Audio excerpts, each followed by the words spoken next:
Hi, welcome to Sports Talk Weekly. With Todd Howard, I'm Dick Thompson. For 2 weeks, the world came together and enjoyed the 2008 Olympic Games in Beijing, China, somewhere in Europe. American swimmer Michael Phelps is the greatest athlete in the entire world. He impressively broke record after record in the Olympics, he brought together a nation, he captivated the world, and nobody's gonna remember him in a week.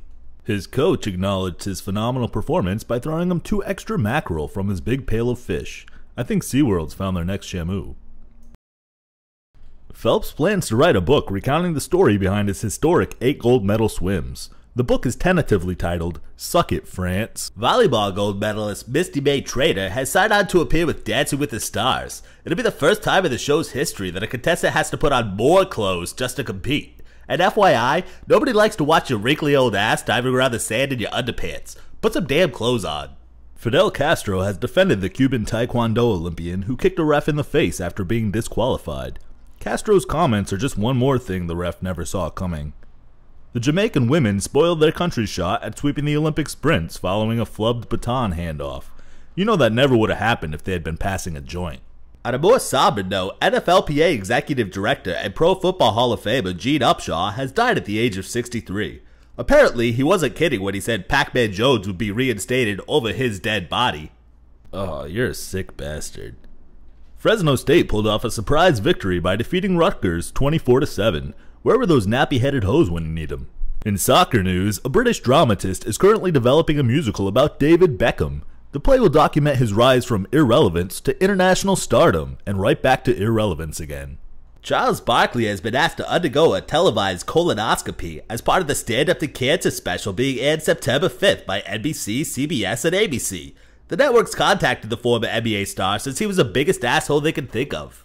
Mark Cuban believes that the movement of NBA veterans to Europe is actually a good thing for the NBA. Maybe now we can finally convince Cuban to leave the country as well. Oh, I like Cuban. He's good people. The Milwaukee Bucks acquired point guard Luke Ridnow in a trade involving 3 different teams. There's nothing like being involved in a 3-way to take the edge off of moving to Milwaukee. Stephon Marbury has shed 10 pounds in the offseason. Unfortunately for Knicks fans, his head is still as big as ever. In WNBA news, the president of the Washington Mystics delivered a blistering assessment of her franchise, declaring that the team hasn't moved 1 ounce in its history. The fiery announcement came as a surprise to many basketball fans who didn't even realize that Washington had a WNBA team. The Kansas City Royals plan to close off several seating sections for the remainder of the season as Kauffman Stadium continues to undergo renovations. No word yet on how this will affect the team's 3 fans. Red Sox manager Terry Francona recently phoned New England's squad in the Little League World Series. It's unclear whether he was calling to wish them luck or trying to unload Julio Lugo.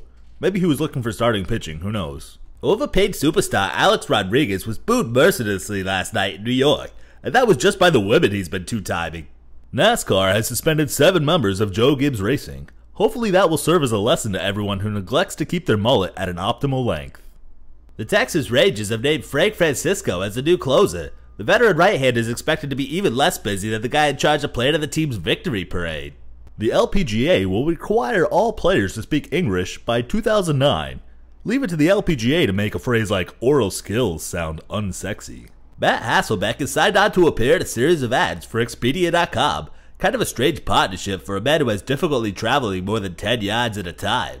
Good news out of Indianapolis, where Colts quarterback Peyton Manning has been taken off the physically unable to perform list and put onto the physically unable to perform without whining list. Cincinnati Bengals wide receiver Chad Johnson has legally changed his last name to Ocho Cinco. Coach Marvin Lewis wishes he had changed it to Adios. And now it's time for What the F. The Olympics have come to an end, and I really must say, it's about effing time. F off already. I mean, come on, for 2 weeks, people who've never been to a major sporting event or don't even own a TV somehow tune in to watch weird random sports no one cares about except once every 4 years. People who don't know who Derek Jeter is, or Tony Romo, or Paul Pierce, or even Ronaldo somehow are sports fans and feel so good about themselves watching Michael Phelps have rough sex with a pool. F off. And F off TV networks for airing all the games of our team of NBA superstars going for the gold at 8 a.m. That's fancy talk for morning, folks. Thank God this bloated, over-dramatized flexing of national power is over. We can finally get back to talk about real sports. That's gonna do it for tonight. With Todd Howard, I'm Dick Thompson. Good night, you bastards.